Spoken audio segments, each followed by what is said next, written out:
शांति, ओम शांति।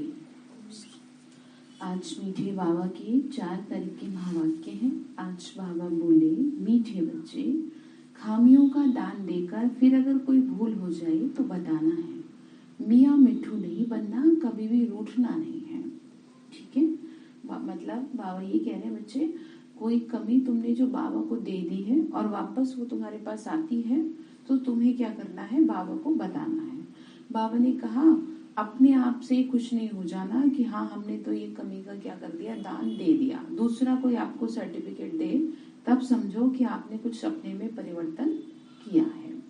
बाबा बोल रहे कभी भी रूठना नहीं है। रूठती तो नहीं हो देवी? घर में भी नहीं रूठना, कहीं भी नहीं रूठना, सेंटर में भी नहीं रूठना, आपस में मतलब किसी भी प्रकार से रूठना नहीं है। रूठना अर्थात अपनी तकदीर को लकीर लगा देना। ठीक है, तो प्रश्न है, कौन सी बात सिमरण कर अपार खुशी में रहो? किस बात से कभी रंज नाराज नहीं होना है? रंज मतलब होता है नाराज होना। तो आंसर है सिमरण करो। हम अभी राजयोग सीख रहे हैं, फिर जाकर सूर्यवंशी चंद्रवंशी राजा बनेंगे, सुंदर सुंदर महल बनाएंगे। हम जाते हैं अपने सुखधाम वाया शांतिधाम। वहाँ सब फर्स्ट क्लास चीजें होंगी, तभी तो बहुत सुंदर निरोगी मिलेगा, तभी तो बहुत सुंदर निरोगी मिलेगा तन भी।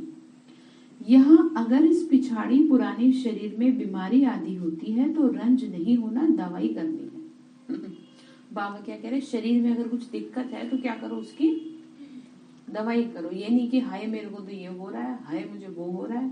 मतलब समस्या का समाधान निकालना है, बैठ करके रोना नहीं है। रोना मतलब एक होता है ना, सारा दिन शोर मचा दे। जैसे सपोज अब किसी को बुखार लग रहा है तो वो सबसे यही कहते रहे मुझे बुखार हो रहा है, बुखार। अरे आप उठो और उठ के क्या करो, दवाई करो। बाबा ने कहा शरीर से क्या ना हो, आप परेशान ना हो। ठीक है, तो गीत है, महफिल में जल उठी क्षमा परवानों के लिए, प्रीत बनी है दुनिया में मिट जाने के लिए, या मर जाने के लिए भी कह सकते हैं ना, एक दूसरे के प्रति। पर हम यहाँ किसके प्रति हैं? बाबा के, शिव बाबा के। ओम शांति। गीत तो बच्चों ने बहुत बार सुना है, भिन्न भिन्न प्रकार से बच्चों को अर्थ समझाया जाता है। जिन्होंने गीत बनाया है वो तो इन बातों को जानते नहीं है। तुम अब बेहद बाप के बच्चे बने हो, तुम बेहद के बाप के बच्चे भी हो, पोत्रे पोत्रियां। कैसे समझ गए? ब्रह्मा शिव बाबा की क्या है, हम पोत्रे पोत्रियां, क्योंकि ज्ञान हमें किसके माध्यम से मिला? ब्रह्मा बाबा के। बाबा ने कहा ऐसे और कोई बाप नहीं कह सकता कि तुम हमारे बच्चे भी हो और पोत्रे पोत्रियां भी हो। बच्चे कैसे हैं? आत्मिक रूप से अगर बात करें तो आत्मा किसकी है? शिव बाबा की है, परमात्मा की संतान है। ठीक है, और अगर ज्ञान के माध्यम से बात करें तो बाबा दादा हो गए। तो दादा की हम कौन हो गए? दादा की हम पोत्रे हो गए। ठीक है, तो इसीलिए कहते हैं बाप दादा। तो बाबा ने कहा अगर सभी पोत्रे पोत्रियां बन जाएं तो सब स्वर्ग का वर्षा ले लेवे। ऐसे तो हो न सके, इसीलिए कोटों में कोई ही पोत्रे पोत्रियां बनते हैं। प्रजापिता ब्रह्मा के लिए तो समझाया जाता है कि ब्रह्मा को जरूर अडॉप्ट करना पड़े, एक अडॉप्शन होती है। ये फिर है प्रवेश होने की बात। बच्चे कहते हैं हम पोत्रे और पोत्रियां भी हैं, ये बात और कोई कह न सके। बाबा ने क्या कहा कि ये बात और कोई तो कह नहीं सकता, क्योंकि किसी को समझ में ही नहीं आएगी कि ये कैसी बातें हैं। तो बाबा कह रहे बच्चे ये किसको कहते हैं? आत्माओं को कहते हैं बाप कि अपने स्वीट होम को याद करो, मतलब परम धाम को याद करो, असली घर वही है। बाबा बोल रहे बच्चे आत्मा इन ऑर्गन्स द्वारा सुनती है, ऐसा कोई कह न सके कि हम आत्माओं से बात करते हैं, किसी में इतनी समझ ही नहीं है। आत्मा सुनती है। बाबा कहते हैं मैं जो परमपिता परमात्मा हूँ, सो इस ब्रह्मा तन में प्रवेश कर तुमको सिखाता हूँ, नहीं तो मैं कैसे समझाऊं? ज्योति बिंदु है शिव बाबा, कैसे समझाए? मुझे आना ही ब्रह्मा के तन में है, नाम भी ब्रह्मा ही रखना है, तभी तो ब्रह्मा कुमार कुमारियां कहलाओ। उन ब्राह्मणों से पूछो तुम ब्रह्मा की संतान कैसे हो, तो तुमको बता ना सके। दुनिया में लोग कहते हैं ब्रह्मा ने ब्राह्मण रचे, तो तो ब्राह्मण कैसे रचे? ब्राह्मण मुख वंशावली रच जाते हैं। मुख वंशावली मतलब होता है जैसे ब्रह्मा बाबा के माध्यम से हमें ज्ञान मिला, अब हमसे कितनों को जा रहा है, दुनिया में फैल गया दीदी दादियों के थ्रू, तो जरिया कौन बने? ब्रह्मा बाबा। तो इसीलिए बाबा ने कहा मुख वंशावली हो, परंतु है तो दुनिया में, बाबा ने कहा कहेंगे हम ब्रह्मा मुख वंशावली है, परंतु है तो कुख वंशावली, दुनिया में तो कुख वंशावली है ना। कुख वंशावली समझते हैं क्या होता है? जन्म लेना, ठीक है। अब यहाँ हमारा जन्म ज्ञान से होता है, विकारी जन्म नहीं होता। इतने दुनिया में किसी की संतान हो सकती है जितने बाबा करोड़ों बच्चे हैं? नहीं। तो ये समझने की बात है। लेकिन दुनिया में सब कुख वंशावली है, अर्थात पतित है, विकारी जन्म है। तो बाबा ने कहा ये वंडरफुल बातें हैं, बाबा कभी रॉन्ग नहीं बताएंगे, वो सत्य है, हम सत्य बन रहे हैं। भगवान भी सत्य और हम भी क्या बन रहे हैं? सत्य बन रहे हैं। अपने को मियाँ मिठू नहीं समझना। ये दादा भी कहते हैं जब तक परिपूर्ण बने तब तक कुछ न कुछ हो सकता है। मतलब अभी बाबा ने कहा तुमको मेहनत करनी है, अभी संपूर्णता की स्टेज, हाँ जी, नहीं आई है। तो इसका मतलब ये नहीं कि हमने बहुत कुछ कर लिया, अपने पे काम करना है अंत तक।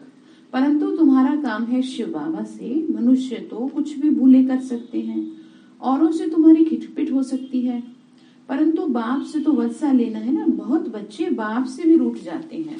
बाप से कैसे रूठ जाते हैं? विकारों के वशीभूत हो जाते हैं, माया के वशीभूत हो जाते हैं, तो माया वार करती है, ठीक है। तो कुछ ना कुछ ऐसी बात हो जाएगी कि फिर मन ही नहीं करेगा ना मुरली सुनने को, ना सेवा करने को, या कुछ करने को। तो बाबा ने कहा कि गलत है। बहुत बच्चे बाप से भी रूठ जाते हैं। अगर कोई भाई बहन ने कुछ कह भी दिया, परंतु शिव बाबा की मुरली तो सुनो ना, घर में बैठे रहो, परंतु बाप का खजाना तो लो। मतलब आपस में बात हो जाती है जैसे कईयों को कि भाई इन्होंने हमारे को ये कह दिया, इन्होंने ऐसे कर दिया, तो नाराज होकर के क्या कर देते हैं, वो बाबा को ही छोड़ देते हैं कि मतलब मुरली नहीं सुनते हैं, योग ही नहीं करते हैं, है ना। परेशान हो जाते हैं खुद भी और दूसरों को भी करते हैं। तो ठीक है क्या नहीं करेंगे फिर, आपस में रूठ करके बाबा से, सेवा से अपने आप को बेमुख न करें, नहीं तो क्या होगा, नहीं तो अपनी तकदीर खराब हो जाएगी। तो बाबा ने कहा परंतु बाप का खजाना तो लो। बाबा कह रहे हैं खजाने के बगैर तुम क्या करेंगे? मतलब ज्ञान योग नहीं करेंगे तो क्या करेंगे बताओ? किसी भी समय शरीर छूट सकता है, किसी को कुछ पता है? अब मैं आज यहाँ बैठी हूँ, कल को नहीं बैठी तो मतलब अगर मैं हुई नहीं तो फिर अब मेरे साथ क्या जाएगा साथ में? हाँ, पुण्य कर्म जाएंगे, ये सेवा जाएगी, तो कम से कम मुझे क्या है, अच्छे घर में जन्म तो मिल जाएगा। मतलब तो बाबा ये कह रहे हैं कि अगर तुमने ये भी जमा नहीं किया तो तुम्हारा तो जीवन बेकार है, और तुम ये खराब कर दो औरों की वजह से कि इन्होंने मुझे ये कह दिया, इन्होंने मुझे वो कह दिया, तो माया आ गई, ठीक है। तो वावनी का खजाने के बगैर तुम चलो, भगवान के बिना जिएंगे कैसे फिर? ब्राह्मणों के संग में भी जरूर आना पड़े। अब भाई बहन है, आपस में बैठ करके ज्ञान योग करेंगे, उनका संग में ही बैठेंगे, नहीं तो शूद्रों के संग का असर हो जाएगा, नहीं तो फिर बाहर की दुनिया वाले लोगों का असर हो जाएगा। फिर जैसे दुनिया खुद विकारों में पड़ी ऐसे आपको खींच लेगी, ठीक है। इसीलिए संग हमेशा ऐसे का करना चाहिए जिससे आपकी उन्नति हो, ठीक है। मतलब जैसे मैं बताती हूँ, जो यंगस्टर्स आते हैं उनको बताती हूँ, फ्रेंडशिप हमेशा अपने से थोड़ा समझदार से करनी चाहिए, अपने जैसे नालायक से नहीं करनी चाहिए। नालायक मतलब जैसे आप आलसी हो और आपको भी मन कर रहा है, ठीक है मेरा भी दोस्त ऐसा ही हो जो दोनों हम सोए रहे, है ना, मस्ती से पड़े रहे, या कुछ और कह लो, जैसे कि पढ़ना लिखना नहीं खुद ने तो दूसरे को भी नहीं पढ़ने देगा। तो हमेशा दोस्ती अपने से बड़े से, थोड़े से बड़े से, ये नहीं कह रही मैं बूढ़े से कर लो, जैसे होता है ना मेरी फ्रेंड है मेरी, तो थोड़ा तो समझदार हो, ऐसे ना हो कि जो आपको भी क्या कर दे, गिरा दे, मतलब फालतू की बातें करके। ऐसी फ्रेंडशिप हो जो आपको उठाए, जो आपको अच्छी बातें सिखाए, ठीक है। तो हमेशा अपने संग का क्या रखना है, संभाल करनी है, ध्यान रखना है, हमेशा देखना है कि जिसके साथ मैं हूँ क्या इसके साथ रहने से मेरी उन्नति हो रही है, तो चेक करना है, और नहीं हो रही तो मैं कैसे अपनी उन्नति करूं। तो इसीलिए बड़ों का संग करना चाहिए। तो बाबा ने क्या कहा, तुम्हारी दुर्गति हो जाएगी अदरवाइज बुरा संग में अगर बैठ गए तो। सत्संग तारे कुसंग बोरे, मतलब खराब संग जो है वो डुबो देता है। हंस जाकर बगुलों के साथ रहते तो सत्यानाश हो जाती है। अब बाहर की दुनिया में अगर जाएंगे रहने तो क्या है, और हमारी सत्यानाश हो जाएगी। क्योंकि बाहर की दुनिया में जैसे लोग खुद हैं विकारी पतित, वैसे ही हमको भी क्या बना देंगे अपनी तरह। खुद कुछ नहीं करते, भगवान का नाम मिले तो कहेंगे अरे छोड़ो, तुम्हारी कौन सी उम्र है, मेरी कौन सा उम्र थी। 10-11 साल का जो बच्चा होता है उसकी कोई उम्र होती है, पर ज्ञान ले लिया तो जीवन बन गया। और इससे क्या, संभल गए। बचपन में ही कई बार लोगों को गुरु करा देते हैं बच्चों को। तो क्या है, मतलब ज्ञान लेने के लिए कोई उम्र नहीं होती। कोई भी अगर आपसे बोले तो उसको ये बात समझाना कि अच्छे कर्म करने के लिए, अच्छे रास्ते पे चलने के लिए कोई उम्र नहीं होती। बचपन में ही अगर सही राह पे चल जाए तो पूरा जीवन सुंदर बनेगा। बुढ़ापे में आके कर रहे हैं, उसमें भी आनाकानी कर रहे हैं, 2-4 साल की जिंदगी रह रही है, तो बेकार। फिर क्या किया आपने, पुण्य कर्म तो थे ही नहीं आपके पास। इसीलिए अपनी क्या करेंगे, आप संभाल करेंगे कि मैं कैसे संग में हूँ, मुझे अपनी उन्नति करनी है। ठीक है। तो भावनी का खिवैया एक बाप को ही कहा जाता है, बाकी डुबोने वाले तो अनेक हैं। आगे ना वही बात, सब कैसे हैं, डुबोने वाले बैठे। आप बाहर में जाओगे दुनिया में, सब लोग आपको पूछेंगे अरे क्या करते हो, अरे छोड़ो, ये मत करो, है ना। मतलब उल्टी सीधी पाठ पढ़ाएंगे। इसीलिए बाहर वालों का संग ही नहीं करना है, अपने को क्या रखना है, बचाना है। बावनी का कोई भी मनुष्य अपने को खिवैया अथवा गुरु नहीं कहला सकते। इस असार संसार विषय सागर से निकाल स्वीट होम में ले जाने वाला एक ही बाप है। तो बाबा कहते हैं सुख धाम, शांति धाम और दुख धाम, ये 3 धाम है। तुमको इस दुख धाम से निकाल शांति धाम में जाना है। इस दुख धाम को अब आग लगनी है। ये दुख का भंबोर है, इसमें कुंभकर्ण जैसे भ्रष्टाचारी मनुष्य रहते हैं। क्या टाइटल दे रहे बाबा, कुंभकर्ण। सोए पड़े, नींद, ये वाली नींद की बात नहीं, अज्ञान लगी नींद में सोए पड़े हैं। कितने बुलाओ, कितने जगाओ, उठते नहीं है, तो कुंभकर्ण ही कहेंगे। पतित पावन बाप को बुलाते हैं, मतलब एक तरफ ब्रह्मा कुमारी बहन कान में ज्ञान अमृत डाल रही है, दूसरी तरफ निकाल रहे हैं। दिखा ना, वो मधुबन में ज्ञान सरोवर में देखा था कुंभकर्ण, ऐसे ही कुंभकर्ण है, एक से ऊपर। तो बावनी का पतित पावनी गंगा को तो बुलाने की बात ही नहीं है, वो तो अनादि है, स्वर्ग में भी तो होगी ना। अगर ये गंगा पतित पावनी हो फिर तो सभी पावनी होने चाहिए। कुछ भी समझते नहीं, मतलब बात करें गंगा की तो ऐसा तो है नहीं, पानी से थोड़ी पावन बनते हैं।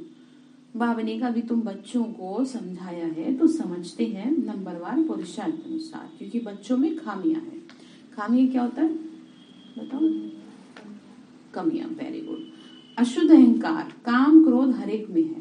हर एक को अपने दिल से पूछना चाहिए हमारे में क्या खामी है, बाप को बतानी चाहिए, बाबा को बताना चाहिए, बाबा मेरे में क्या है, ये फीलिंग की कमी, फीलिंग की खामी है, बाबा मेरे में ये खामी है, नहीं तो वो खामी वृद्धि को पा जाएगी। आपको लगता है कि आपके अंदर ये कमी है तो आप बाबा को बताओ। यह कोई श्राप नहीं दे दे, वो पिता है, आपको संभालेगा, आपको शिक्षा देगा। परंतु एक लॉ है, खामियों का दान देकर फिर कोई भूल जाए तो बताना चाहिए। मतलब आपने भगवान को विकारों का दान दे दिया, फिर आप भूल गए, वापस आपके पास आ गए, तो तुरंत बाबा को रिपोर्टिंग करो। बाबा ने कहा विनाशी ज्ञान रतन भी चाहते हैं। बाबा ने कहा बताओ मुझे बाबा, हमने ये भूल की, फलानी चीज की चोरी की। शिव बाबा के भंडारे से सब कुछ मिलता है, अविनाशी ज्ञान रतन भी मिलते हैं, तो शरीर निर्वार्थ सब कुछ मिलता है। मतलब माया की वशीभूत होके, विकारों की वशीभूत होके, बिना पूछे कुछ भी क्या नहीं करनी, कोई चीज नहीं उठानी चाहिए। भगवान का घर है, कुछ कमी थोड़ी आपको है ना, किसी चीज की जरूरत है। मैंने बहुत अच्छा बताया था, एक तरीका बताया था ना मैंने, बहुत अच्छा क्या बताया था, तो समझ गए, फिर ध्यान रखेंगे। बाबा बच्चों को क्या सिखाते रहते हैं, तरीके सिखाते रहते हैं। तो बाबा ने कहा शिव बाबा के भंडारे से सब कुछ मिलता है, अविनाशी ज्ञान रतन भी मिलते हैं, तो शरीर निर्वार्थ भी सब कुछ मिलता है। कोई भूखा थोड़ी रहता है। भगवान की सेवा करेंगे तो आपको किसी चीज की कमी कर रखे नहीं ना, सब चीजों को देता है, क्योंकि वो सेवा करेंगे आप तो अपने आप ध्यान रखिएगा। बाबा ने कहा बुद्धि की खुराक, शरीर की खुराक सब कुछ मिलती है। अब ये बुद्धि खुराक मिल रही है, अब शरीर की खुराक थोड़ी बहुत देर बाद लेंगे क्यों, वो भी तो जरूरी है शरीर को चलाने के लिए। तो क्या कहा फिर भी चाहिए तो मांग सकते हैं, मना नहीं है। किसी चीज को खाने का मन कर रहा है, कोई चीज चाहिए, तो आप उसको कह सकते हो। अगर बगैर पूछे कुछ उठाएंगे तो तुमको देख और भी ऐसे करेंगे। फिर कॉपी करते हैं ना लोग, इसने भी किया तो मैं भी करूं। तो एक जना पाप करेगा तो सारे करेंगे, एक जना कुएं में डूबेगा तो सारे डूबेंगे, नहीं ना। हम कहेंगे हम क्यों डूबे, समझदारी तो यही है ना, जो कोई कर रहा है उसे करने दो, वो बाबा जाने वो दीदी जाने, हम उसको कॉपी ना करें, नहीं तो हम भी पाप के भागी बन जाएंगे। बाबा ने कहा अगर बगैर पूछे कुछ उठाएंगे तो तुमको देख के दूसरा भी ऐसे करेगा, तो मांग कर लेना ठीक होता है।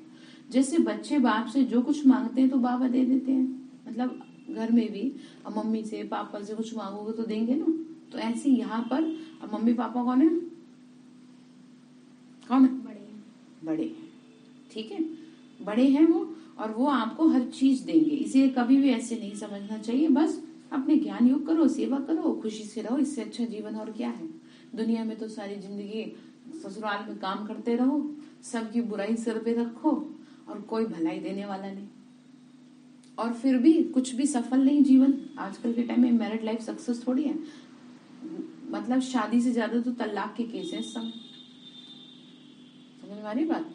इसीलिए भगवान की सेवा करने का ये सौभाग्य आपको प्राप्त हुआ है, तो क्या करें, इसको सर माथे रखें कि शुक्रिया आपने जो हमें इतनी अच्छी बुद्धि दी कि हमारा ये शरीर आपकी सेवा में सफल हो रहा है, ठीक है। ये बड़े पुण्यों की बात होती है जो ये शरीर ये हाथ भगवान की क्या करे, सेवा करे। नहीं तो लोग क्या करते हैं, बस अपना खाया कमाया समेटा, पर लोग अपनी जिंदगी जी रहे हैं, और हम किसके लिए जी रहे हैं, हम बाबा के लिए जी रहे हैं।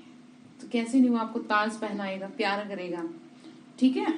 तो किसके लिए जीना है हमें, खुशी से, ठीक है। ये नहीं कि सेंटर पे रह रहे हैं, सेवा कर रहे हैं, अरे मुंह सा बना हुआ, अरे मुंह क्यों बना हुआ तुम्हारा, खुशी से रहो। हम देखिए प्यार का सौदा है, हम अपनी खुशी से रहे हैं, हमने खुशी से अपने जीवन समर्पित किया है, क्योंकि देख लिया ना कि भगवान दुनिया में तो एक के लिए करते हैं और यहाँ लोग कितनों के लिए। अब सोचो कितनी आत्माएं क्या करेंगी, आपको दुआ देंगी, और कल कितनी आत्माओं ने दुआ दी, तो ये दुआएं इसको ताकत देंगी, और इसको जब ताकत मिलेगी तो धीरे धीरे धीरे धीरे हमारा पुण्य का घड़ा भरेगा, और फिर हम अच्छे घर में जन्म लेंगे, जिसके जहाँ भी जाएंगे हमारा जीवन सुंदर रहेगा। तो देवताओं, अब तो हमारा देवता जन्म होगा, ठीक है। तो काम किस पे करना चाहिए, अपनी खुशी में करना चाहिए। भगवान की सेवा जो है ना खुशी से करनी चाहिए, ठीक है, तभी नंबर मिलते हैं। एक तो होता है नियम निभाना, एक होता है खुशी से करना, उमंग से करना, चेहरे से देख के आपको दूसरे को भी लगे, ठीक है, कि ये कितनी खुशी से कर रही है, ये ना लगे कि बेचारी दुखी है। ऐसे ना लगे ना मुंह से आपके, ऐसा लगना चाहिए भगवान की सेवा कर रहे हैं और खुशी से कर रहे हैं। ये ना लगे कि आपको मजबूरी में बिठा रखा है। जैसे कल मुझे किसी ने कहा कि एक बात मुझे यहाँ की सबसे अच्छी लगती है कि सब मिलके करते हैं, तो समझ गए, तो खुशी से करेंगे ना बाबा की सेवा। शरीर में कुछ तकलीफ है तो बात अलग है देखो, लेकिन ये है कि थोड़ा सा अपना उमंग से करें, थोड़ा क्या पूरा ही। तो बाबा ने कहा कि मांगते हैं तो बाबा दे देते हैं, साहूकार होगा तो सब कुछ मंगा देंगे, गरीब क्या करेगा। ये तो शिव बाबा का भंडारा है, कोई चीज चाहिए तो मांग सकते हो, यथा योग्य सबको मिलना ही है। बाबा मम्मा और अनन्या बच्चों से रीस नहीं करनी चाहिए, मतलब एक दूसरे से रीस नहीं करनी चाहिए कि इसको ऐसी तो मुझे क्यों नहीं ऐसी। हालांकि ऐसे करती तो है नहीं दीदियां, सबको चीज बराबर ही देती है ना, हाँ सेम देती है, तो इससे, लेकिन जैसे कई बार हो जाती है चीजें ऊपर नीचे ना, तो उसके पीछे कारण होता है कोई।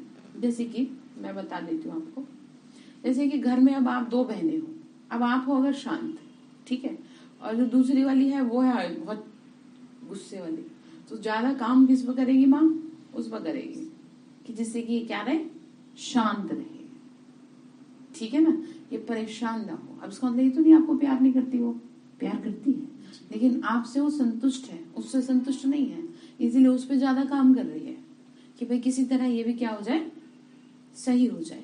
ठीक इसी तरीके से अगर कभी ऐसा होता है कि भाई इस एक को ज्यादा इंपॉर्टेंस दिए, वैसे तो ऐसा होता नहीं है, और बाई चांस कभी ऐसा होता है तो समझ लेना चाहिए कि ये अंदर से कमजोर है आत्मा, इसको ज्यादा प्यार की, ज्यादा मतलब उसकी जरूरत है साथ की। बाकी कभी भी भेदभाव नहीं किया जाता, इस बात को ध्यान रखना, ठीक है। तो बाबा ने कहा कि कोई चीज चाहिए तो मांग सकते हो, यथा योग्य सबको मिलना ही है। बाबा ने कहा रीस नहीं करनी, लेकिन तो तुम बच्चों को, बाबा ने कहा फलाने बच्चे बहुत अच्छी सेवा करते हैं तो तुम बच्चों को भी उनका रिगार्ड रखना चाहिए।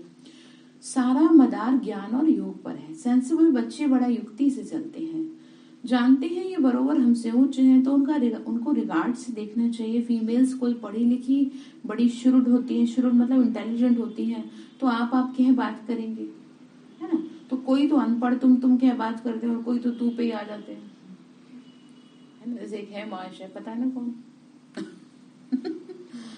मतलब कहने का ये है कि अब समय ऐसा नहीं है कि तू तड़ाक करके बोलना, ठीक है। बड़ों से क्या करते हैं, बड़ों से आप कह करके बात करनी चाहिए, जो ज्ञान योग में भी आगे है, जो सेवा में भी आगे है।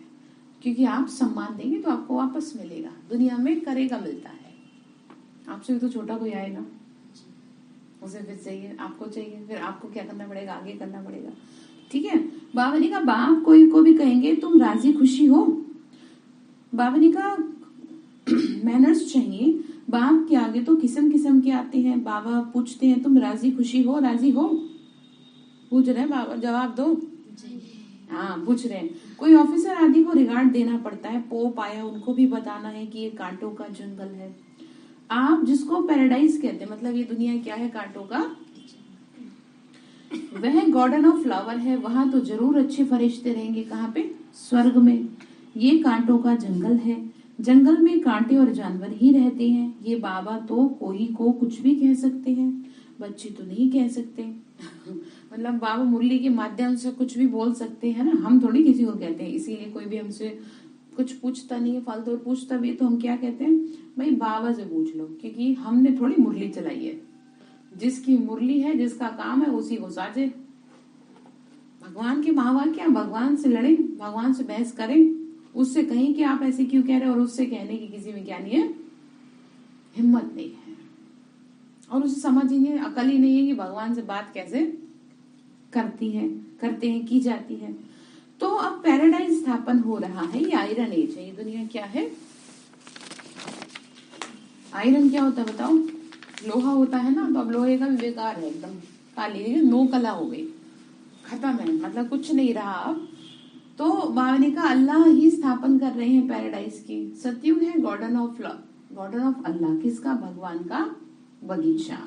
ये है कांटों का जंगल। ये बातें बड़ी समझने की है, तकदीरवानी अच्छी तरह समझ सकते हैं और समझा सकते हैं। बाबा बच्चों को राय अच्छी देते हैं। तो 5 विकारों पर जीत पानी है, इससे विदाई तो अंत में होनी है। बावनी का लास्ट में ही छोड़ेंगे कंप्लीट, तो तब तक कुछ ना कुछ खामियां रहती हैं, है ना। हर किसी में क्या है, कोई ना कोई खामी है। मतलब ये है ना कि कोई भी अभी क्या नहीं बना है, संपूर्ण नहीं बना है। तो इसीलिए किसी को कॉपी नहीं करना चाहिए, बस ब्रह्मा बाबा को कॉपी करना चाहिए, क्योंकि कमियों को देखोगे तो फिर आगे नहीं बढ़ पाओगे, ठीक है। तो बाबा ने कहा उनको हटाने की मेहनत करनी है, आत्माभिमानी बनना है, याद करना है शांति धाम और सुख धाम को, तो खुशी रहेगी। हम सुख धाम में जा रहे हैं, फिर स्वर्ग में हर चीज फर्स्ट क्लास मिलेगी। शांति धाम वाया शांति धाम, मतलब शांति धाम से होके कहाँ जाएंगे, मतलब स्वर्ग। बावनी का तब तक सारी सफाई हो जाएगी। सफाई समझ गए, सृष्टि की सफाई एकदम साफ, एक पेड़ का पत्ता भी नहीं रहेगा। पूरी दुनिया को खाली करना है, जिसमें सिर्फ छोड़ देंगे भारत को। सारे खंड समाप्त हो जाएंगे, केवल रह जाएगा भारत, क्योंकि भारत को वापस से क्या करना है, वापस से स्वर्ग बनाना है, रिनोवेट करना है। कहते ना मकान को क्या करना है, रिनोवेट करना है। इस तरह स्वर्ग इसको भारत को करेंगे। तो बावनी का हीरे जवाहरातों के महल बनाएंगे, यह करेंगे। तुमको भी बुद्धि में चलता है, हम आत्मा है, यहाँ आए हैं अपनी राजधानी स्थापन करने, फिर शिव बाबा के साथ चले जाएंगे। हम राजयोग सीख रहे हैं, फिर जाकर सूर्यवंशी चंद्रवंशी राजा रानी बनेंगे। महल तो बनाने पड़ेगी ना, ये बातें अंदर में सिमरन कर बहुत खुशी में रहना चाहिए। फिर से बावरी का खामियां तो बहुत है। क्यों कह रहे हैं, क्योंकि बच्चे जो है ना मियाँ मिट्ठू ना बने कि हम तो हो गए कंप्लीट, ठीक है, कि हमें तो इतने साल हो गए ज्ञान में चलते, वैसे कईयों को अभिमान आ जाता है। तो बाबा ने कहा नहीं बच्चे रुको, अभी रुको, अभी काम करो अपने पे। बाबा ने कहा देह अभिमान में बहुत आते हैं, ये पिछाड़ी का पुराना चोला है, नया चोला तो सतयुग में मिलेगा। बाप बैठ मीठे मीठे बच्चों को समझाते हैं, आधा कल्प तुमने भक्ति की है भगवान के साथ मिलने के लिए। भक्ति की ही जाती है भगवान के साथ मिलने के लिए या अनेकों से मिलने के लिए। किस लिए करते हैं भक्ति बताओ, ठीक है, भगवान को मिलना चाहते हैं। बाबा ने कहा भक्ति भी एक की करनी होती है, फिर वह विचारी भक्ति हो जाती है, फिर तुम जन्म जन्मांतर गुरु करते हो, पुनर्जन्म लिया फिर दूसरा गुरु करना पड़े, मतलब जितने जन्म लेंगे उतने गुरु करते हैं। तो अब बाप कहते हैं मैं तुमको स्वर्ग में ले चलता हूँ, वहां तुमको जन्म जन्मांतर गुरु करने की जरूरत ही नहीं है। तो कहते हैं बच्चे अब घर चलो, मेरे लिए गाते हैं ना, लिबरेटर खिवैया बागवान है, स्वर्ग है ही फूलों का बगीचा, फिर खिवैया चला जाएगा, सब तो स्वर्ग में नहीं आएंगे। बाबा क्या कह रहे, सब तो क्या नहीं होंगे, सब तो स्वर्ग में नहीं आएंगे। क्यों? हाँ, जानेंगे नहीं, ठीक है, क्योंकि ज्ञान ही नहीं मिला, भगवान की पहचान नहीं है, तो आपको उसकी बादशाही कैसे मिल जाएगी? कोई अपने पिता को ही ना जानता हो तो उसकी जायदाद कहाँ से मिलेगी, कहाँ से केस करेगा, जो पता ही नहीं कि उसका पिता कौन है। तो मतलब लोग कहते हैं ना भाई हमारी तो पिता की प्रॉपर्टी है, आपको पता तो है नहीं। तो बाबा ने कहा बच्चे पहले पहले जो भी आते हैं उनके लिए जैसे कि गार्डन ऑफ अल्लाह है, भगवान का बगीचा है, बहुत सुख भोगते हैं, अल्लाह ही सबको सुख देते हैं, ये तो कोई भी कहेंगे कि यह भगवान का बगीचा है। भारत ही प्राचीन खंड है, जब सूर्यवंशी चंद्रवंशी राज्य करते थे, जब सूर्यवंशी चंद्रवंशी राज्य करते थे तब और आत्माएं स्वीट होम में थी, जिसके लिए भक्ति करते हैं कि मुक्ति जीवन मुक्ति में जाए। जीवन मुक्ति देने वाला तो गुरु कोई है नहीं, शिव बाबा ही मुक्ति जीवन मुक्ति का रास्ता बताते हैं। मुक्ति जीवन मुक्ति समझते हो क्या होती है, बताओ? Very good. हाँ, क्यों? क्योंकि जीवन होते भी विकारों से मुक्त रहता है। लोग मरने का कब सोचते हैं, क्यों नहीं आना चाहते, जन्म लेना चाहते? क्योंकि जीवन में दुख है, परेशान हो चुके हैं ना, इस वजह से। तो बाबा कहते हैं बच्चे तुम स्वर्ग में तो तुम सुखी रहोगे, तुम्हें पता भी नहीं चलेगा कैसे तुम्हारे समय वो हो गया, तो सोच भी नहीं सकते वहां के लिए। तो बाबा ने कहा अभी ये है दुखधाम, भंभोर को आग लगनी है, लाखों वर्ष का कल्प होता नहीं है, लाखों वर्ष समझ कुंभकर्ण की नींद में सोए पड़े हैं, अब ईश्वर ने आके जगाया है तुमको, फिर औरों को जगाना है। बाबा ने कहा मैंने तुम्हें जगाया, हाँ बताओ, और हम औरों को जगा रहे फिर औरों को। कितने आत्माओं को कोर्स कर लिया, करवा दिया, मतलब करवाते हो कोर्स? नहीं करो, कोर्स तो सीखा है ना। अब तो मुरली सुनाने का काम चल रहा है, करवाया था वो किया, फिर कुछ बचा। कोर्स करवाना चाहिए, दूसरे को करवाना चाहिए, सुनने में बैठ जाते हैं। कोर्स तो कंप्लीट करो अपना, ठीक है। बाबा ने औरों को सुनाना है। फिर क्या कहा, बाबा कह रहे कि बच्चे रहम आता है बच्चों पर बाबा को कि पूरा वर्षा नहीं लेते, बाप तो सबको सहज पुरुषार्थ कराएंगे, क्यों ना तुम बाबा की विजय माला में पिरो जाओ, है बहुत सहज किसी को भी समझाना। अब सुखधाम के लिए जाएं, बाबा ने कहा, लेकिन सुखधाम को कोई जानता ही नहीं है। अब स्वर्ग में जाना चाह रहे हैं, स्वर्ग को जानते तो हो नहीं। बाबा ने कहा पंख टूटे हैं, किसने तोड़ दिए पंख? विकारों ने, विकारों के वशीभूत हो जाते हैं तो पंख टूट जाते हैं। तुम बच्चे काल पर विजय पाते हो, कालों का काल बाप ही काल पर विजय पहनाएंगे, तो ये सब धारणा कर पतितों को पावन बनना है। बाबा ने कहा सिर्फ प्रभावित होकर जाएंगे, उससे क्या फायदा? जैसे कई लोग आते कहते हैं तो बहुत अच्छा, जीवन में धारण नहीं करे तो क्या फायदा बताओ? पूरा रंग तब चढ़े जब 7 दिन का कोर्स करे, समझे तो सही।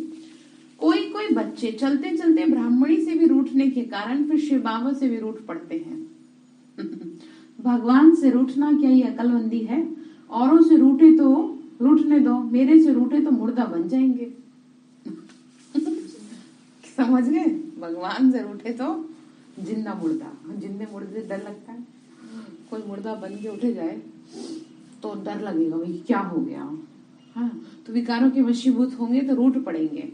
और बाबा ने कहा अगर तुम रूठ गए तो तुम मृत्यु को प्राप्त करोगे, और मेरे से जबकि जो कि मैं तुम्हें इतना प्यार दे रहा हूँ, तुम्हारी ऐसी पालना कर रहा हूँ, तुम मेरे से रूठते हो। शिव बाबा से तो न रूठो, खजाना लेते रहो, धन दिए धन न खुटे, संग भी चाहिए ब्राह्मण कुल में तो बहुत चीरखंड होने चाहिए। मतलब चीरखंड समझते, घीर खंड, मतलब चावल और खंड मतलब खांड को मिला दो, क्या बन जाती है? खीर। हाँ, खीर बन जाती है, मीठा होता है, बूरा जैसी होती है, दोनों चीज को मिला दो तो खीर बन जाती है ना। तो मतलब समझ गए? बिखरे रहते हैं चावल, कांड में मिला दो तो सुंदर खीर तैयार होती है। तो बाबा ने कहा तुम्हें आपस में मिलके कैसे रहना है, मीठे बन के रहना है, ठीक है। धोतिया, बाबा ने कहा धोतिया और धोते भी होते हैं, मतलब समझ रहे, फालतू की बातें, व्यर्थ की बातें, इधर की बात उधर कर देना, यहाँ से बात पता लगी वो दूसरे तीसरे को जाके बता दी, और नमक मिर्च मसाले लगा के परोस दी, तो इसको क्या कहेंगे, धूतीपना। या ये कहें कि जिस थाली में खाए उसी में छेद कर दिया, जिनके साथ रहे उन्हीं का क्या कर दिया, नाम बदनाम कर रहे हैं, खराब कर रहे हैं, तो ये क्या हो गया, धूतियापना हो गया। पर चिंतन करने वाले उनसे बहुत संभाल चाहिए, जो आपसे फालतू की बातें करे तुरंत उसके पास से उठ जाओ, ठीक है। ऐसी आत्माओं का संग ना करो, चाहे किसी को बुरा लगे या भला लगे, क्योंकि अपनी संभाल करनी है ना। एक बार जो उसमें लग गया ना वायरस, जैसे कहते हैं दिमाग एक बार लग गई तो फिर बेकार कर देती है चीज को। ऐसे हमारे दिमाग को अगर व्यर्थ की बातों का चढ़ गया ना रंग, तो क्या होगा, फिर हमारी बुद्धि नष्ट हो जाएगी और फिर कहीं की भी नहीं रहेगी, ठीक है। पर चिंतन करने वाले उनसे बहुत, पर चिंतन दूसरों का चिंतन, दूसरों की बातें, कहीं की बात कहीं और चौथे मोहल्ले में पहुंच गई, तो अच्छी बात है, तो बैड मैनर्स है, ये तो बहुत बुरी बातें हैं, समझ में आ रही है। करते तो नहीं धोतीपना है। तो बाबा समझाते हैं बच्चों को सर्विस का बहुत शौक चाहिए, डूबे हुए को बाहर निकालना, इसमें भी चैरिटी बिगिंस एट होम है। बाप तो पहले पहले ब्रह्मा बच्चों को उठाते हैं, तुम फिर अपने बच्चों को उठाओ, जिये दान दो, मतलब परिवार से शुरुआत करो सेवा की। पढ़ाई तो अंत तक पढ़नी है, कितनी अच्छी अच्छी पॉइंट्स बाबा देते हैं, जीते जी मरकर वर्षा पाना है। बाबा हम आपका हूँ, आपके ही थे फिर आपका ही बना हूँ, बाप से पूरा वर्षा लेकर ही छोड़ेंगे, इस दुख धाम के भंबोर को अब आग लगनी है। तो इसीलिए हम सुख धाम की ओर प्रस्थान करें, अब वाया शांति धाम। वाया मतलब समझ रहे किस, कहाँ से होके जाएंगे, तो कितनी खुशी होनी चाहिए। तो खुशी हो रही है मुरली सुन के, अच्छा। मीठे मीठे सिक्के लदे बच्चों प्रति माता पिता बाप दादा का याद प्यार और गुड मॉर्निंग। रूहानी बाप की रूहानी बच्चों को नमस्ते, हम रूहानी बच्चों की रूहानी माता पिता बाप दादा को नमस्ते नमस्ते बाबा नमस्ते। शुक्रिया बाबा, शुक्रिया बाबा, शुक्रिया। तो धारणा के लिए मुख्य सार है, जो ज्ञान योग में तीखे हैं, अच्छी सेवा करते हैं, उन्हें बहुत बहुत रिगार्ड देना है, आप कह बात करनी है, आपस में कभी भी रूठना नहीं है। दूसरी पॉइंट है, ब्राह्मण कुल में बहुत शीरखंड होकर रहना है, धूतेपन पर चिंतन से अपनी संभाल करनी है। सत्संग जरूर करना है, सत्संग मतलब बाबा के संग में जरूर बैठना है। यहाँ कोई इसको सत्संग ही कहते हैं, तो क्या कहते हैं, भगवान का संग। इसको संधि विच्छेद कर दो, सत प्लस संग। सत अर्थात कौन है, सत सत तो शिव बाबा है, सत्यमेव जयते कहते हैं ना। तो हम किस संग, मतलब संग, हम किसका संग कर रहे हैं इस समय, सत्य का संग अर्थात शिव बाबा का संग, ठीक है। तो वरदान दिया बाबा ने, डबल लाइट स्थिति द्वारा उड़ती कला का अनुभव करने वाले सर्व आकर्षण मुक्त भव। डबल लाइट स्थिति, बाबा ने कब चढ़ती कला का समय समाप्त हुआ, अब उड़ती कला का समय है। उड़ती कला की निशानी है डबल लाइट। थोड़ा भी बोझ होगा तो नीचे ले आएगा, चाहे अपने संस्कारों का बोझ हो, वायुमंडल का हो, किसी आत्मा के संबंध संपर्क का हो, कोई भी बोझ हलचल में लाएगा, इसीलिए कहीं भी लगाव ना हो। देखो कितनी बड़ी बात है ये। आपको हलचल में लाने वाला क्या है, बोझ है, लगाव है। वो लगाव है तभी तो आपको बोझ महसूस होगा, और जो व्यक्ति बोझ में होगा वो हल्का नहीं रह सकता। किसी से लगाव होगा तो उस लगाव के चक्कर में क्या रहेगा इंसान, उसके लगाव की वजह से बाबा ने कहा हलचल में रहेगा, और जब हलचल में रहता है तो बोझ रहता है, ठीक है। समझ में आ रही बात। जरा भी कोई आकर्षण आकर्षित ना करे, जब ऐसे आकर्षण मुक्त डबल लाइट बनो तब संपूर्ण बन सकेंगे। स्लोगन है, स्नेह का चुंबक बनो तो ग्लानि करने वाले भी समीप पाकर स्नेह के पुष्पों की वर्षा करेंगे। समझ में आई बात। आत्मिक स्नेह, सबसे कैसा स्नेह हो हमारा, आत्मिक स्नेह। ऐसे नहीं हम मुंह बना के बैठे रहें, किसी से बात ही ना करें, ठीक है। और ऐसा भी नहीं कि किसी के साथ ही बैठे रहें, बस एक से ही चिपके रहे, चिपका इन द सेंस कि बस आपको उसके अलावा कोई सूझे ही ना। अपना नेचर ऐसा बनाना होता है कि जो सबके साथ ऐसा व्यवहार हो कि सब आपको या आपको सब प्रिय लगे, ठीक है, और सब आपको प्रिय लगे। मतलब स्नेह ऐसा हो कि हर कोई आपको सर्टिफिकेट दे कि आप बहुत अच्छे हो, आपके साथ बैठ के अच्छा लगता है। एक के साथ अपना जीवन नहीं जोड़ के रखना है, भले ज्ञान में है, सबके साथ प्यार से आत्मिक स्नेह से मिल के रहना होता है, ठीक है। क्योंकि किस्म किस्म के फूल है ना बाबा के घर में। आज का पॉइंट है लवलीन स्थिति का अनुभव करो, बाप के प्यार के सागर में ऐसे समाओ जो मेरापन समाप्त हो जाए। नॉलेज के आधार पर बाप की याद में समाये रहो तो समाये रहना अर्थात लवलीन स्थिति। जब लव में लीन हो जाते हैं अर्थात लगन में मगन हो जाते हैं तब बाप के समान बन जाते हैं, ठीक है। तो आज का पॉइंट ये है। अच्छा, ओम शांति।